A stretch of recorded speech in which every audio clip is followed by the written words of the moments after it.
Belle bonsoir. Alors, on sort du Semblé des survivants, première édition. L'idée, c'est quoi? C'est de permettre de libérer la parole.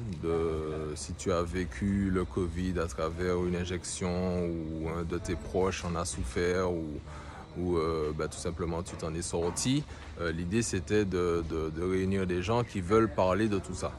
Donc on l'a fait sur l'esplanade de la Tour Lumina. On s'est donné rendez-vous là à 14 h aujourd'hui. À 14 h 10, déjà il y a 4 policiers qui viennent garder ça nous café. On l'a pris comme ça parce qu'ils sont venus là une fois qu'ils ont fini de bien voir qu'on était 3-4, ils sont repartis. Et puis finalement il y a eu du monde, pas énormément non plus, hein. On était au final 10-12 avec moi. Et ils sont revenus pour nous dire qu'il faut mettre notre masque, etc. Et bon. On est sorti de là. On a bifurqué sur le Malécon.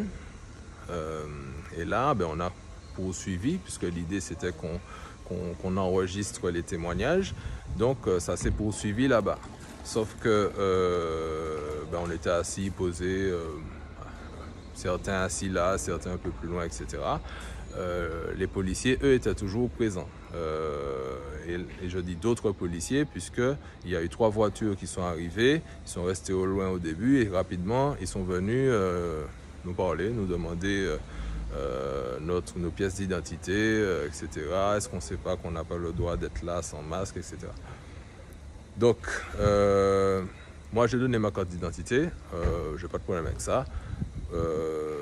Tu peux me ficher ce que tu veux, je vais toujours te dire la même chose, que je suis contre la politique gouvernementale et dictatoriale qui est menée aujourd'hui. Maintenant, je n'étais pas seul, il y avait d'autres personnes, et notamment une sista qui, elle, s'est sentie menacée, moi je le vois comme ça, et elle a dit, en Martinique, il y a des violences policières, il y a de la négrophobie, et qu'elle filme...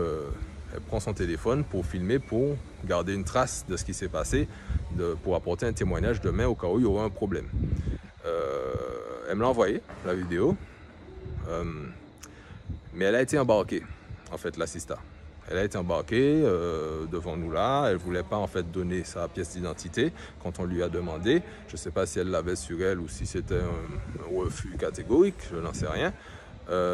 Mais elle a été embarquée, on lui a dit qu'elle va présenter, on va vérifier son identité au poste de police. Donc, entre-temps, j'ai essayé de joindre des avocats, j'ai pas réussi.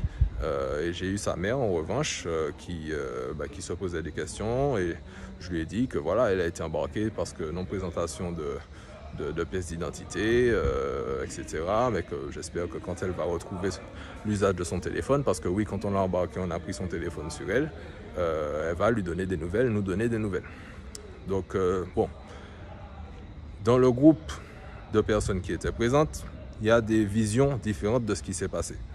Il y en a qui voient qu'il fallait qu'elle donne sa pièce d'identité, comme ça il n'y aurait pas eu de problème, il n'est pas nécessaire de s'opposer aux autorités, etc.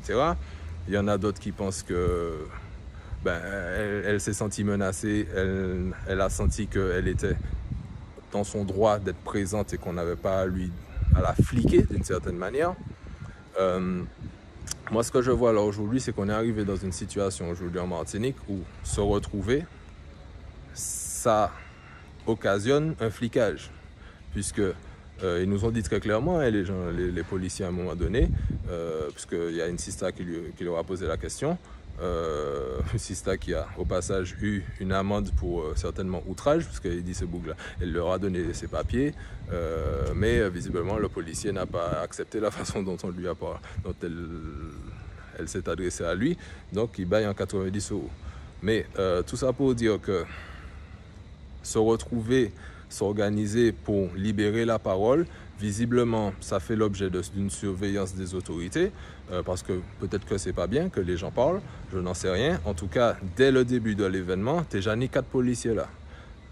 Ensuite, ils nous ont suivis, ayant vu qu'on n'était pas nombreux. Tu aurais pu te dire, c'est mon temps là, pas là pour faire un attentat terroriste, ils sont là pour parler, visiblement. Non, ils nous ont suivis.